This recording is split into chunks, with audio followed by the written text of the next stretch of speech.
Assalamualaikum warahmatullahi wabarakatuh. Perkenalkan, nama saya Firman Eka Saputra, NPM 200.002. Di sini saya akan mempresentasikan tugas 1 mata kuliah pemrosesan data terdistribusi. Yang pertama, apa itu distributed processing?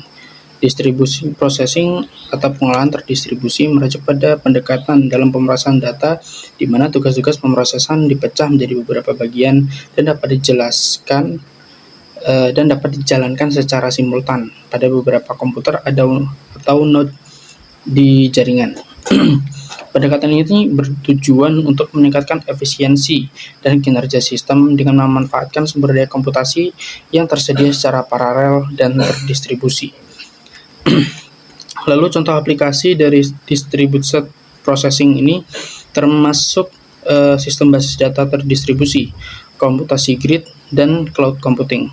Keuntungan utama dari pendekatan distribusi processing adalah skalabilitas, di mana kemampuan sistem untuk menangani tugas-tugas yang lebih besar dapat ditingkatkan dengan menambahkan lebih banyak node ke dalam jaringan.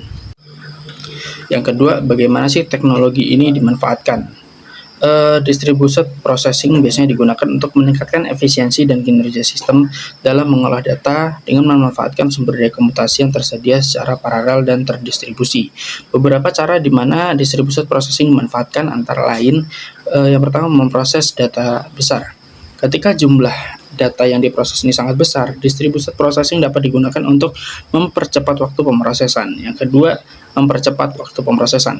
Dalam beberapa kasus, waktu pemrosesan yang diperlukan untuk menyelesaikan tugas tertentu atau tugas tertentu yang terlalu lama jika dijalankan di suatu komputer.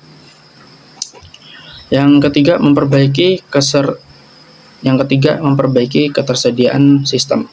Distributed processing juga ini digunakan untuk memperbaiki ketersediaan sistem, di mana jika satu node itu gagal atau tidak berfungsi, tugas dapat dialihkan ke node lainnya untuk memastikan kelancaran proses pemrosesan. Yang keempat, memperbaiki skalabilitas. Pada bagian ini, distributed processing ini digunakan untuk meningkatkan skalabilitas sistem, yaitu kemampuan sistem untuk menangani tugas-tugas yang lebih besar dengan menambahkan lebih banyak node ke dalam jaringan. Lalu yang terakhir, menyediakan layanan cloud.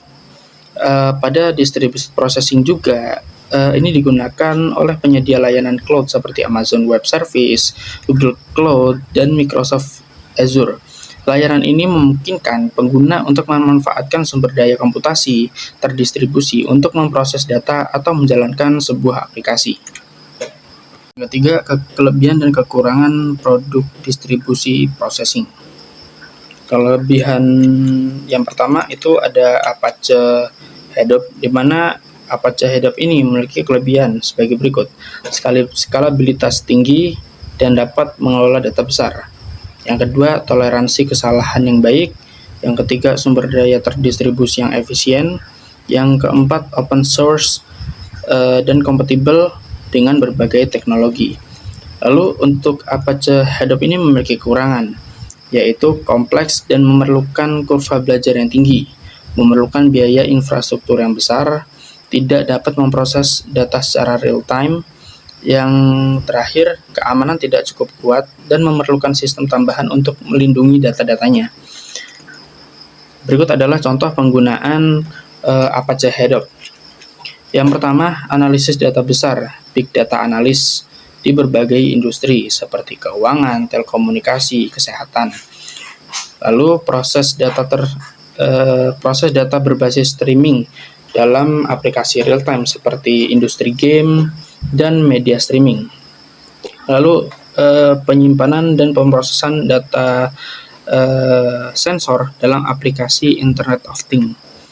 Lalu ada juga analisis risiko keamanan dan deteksi ancaman dalam keamanan cyber dan aplikasi antivirus.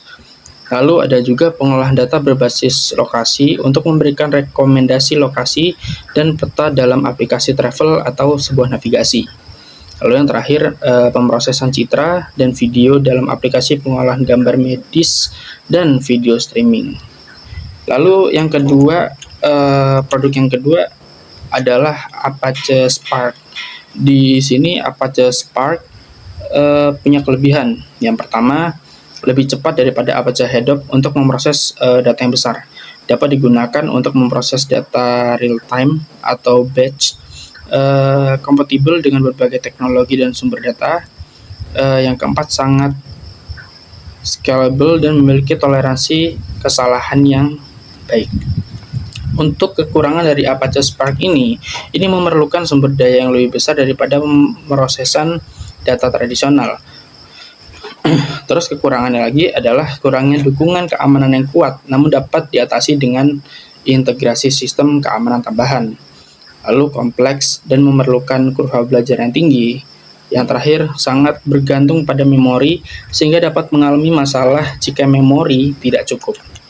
Untuk contoh penggunaan Apache Spark sendiri, antara lain adalah analisis data besar dalam waktu nyata, seperti pengolahan data sensor industri, analisis data log aplikasi web, dan pengolahan data streaming dari sumber media sosial. Terus ada juga pembelajaran mesin, atau biasa kita sebut machine learning, dan kecerdasan buatan, atau biasa kita sebut artificial intelligence, seperti deteksi spam email, klasifikasi gambar, dan pengenalan wajah. Dan masih banyak lagi contohnya. Lalu kita lanjut lagi ke produk yang terakhir, yaitu adalah Apache Kava. Di sini kita punya kelebihan dari Apache Kava. Kelebihan dari Apache Kava antara lain sangat scalable dan dapat mengelola ribuan broker dan jutaan pesan per detiknya. Sangat cepat dan dapat menangani permintaan secara real time. Memiliki arsitektur terdistribusi yang memastikan toleransi kesalahan yang sangat baik. Yang terakhir, dapat digunakan untuk mengintegrasikan berbagai sistem dan aplikasi dengan mudah. Tapi Apache Kava ini juga memiliki kekurangan, antara lain memerlukan kurva belajar yang tinggi karena kompleksitasnya. Yang kedua, sangat bergantung pada hardware sehingga memerlukan biaya yang sangat besar untuk mengoperasikannya. Tidak memiliki mekanisme keamanan internal yang kuat sehingga memerlukan sistem keamanan tambahan untuk melindungi data-datanya. Yang terakhir ini memerlukan perangkat lunak, pengolahan, dan monitoring tambahan untuk memastikan kinerja yang optimal. Lalu, apa sih contoh penggunaan dari Apache Kava? Contoh penggunaan dari Apache Kava antara lain sistem peringatan dan notifikasi real-time dalam aplikasi keamanan cyber dan perbankan. Yaitu ada pengolahan aliran data berbasis waktu atau time-based data stream processing dalam industri transportasi dan logistik.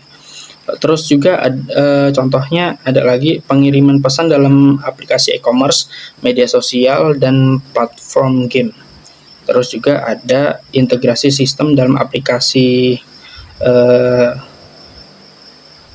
enterprise seperti sinkronasi data antar sistem yang berbeda dan hubungan pelanggan.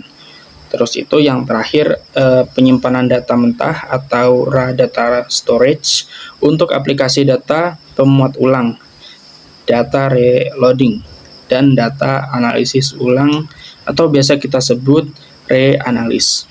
Oke, jadi itu tadi yang bisa saya paparkan dalam presentasi kali ini.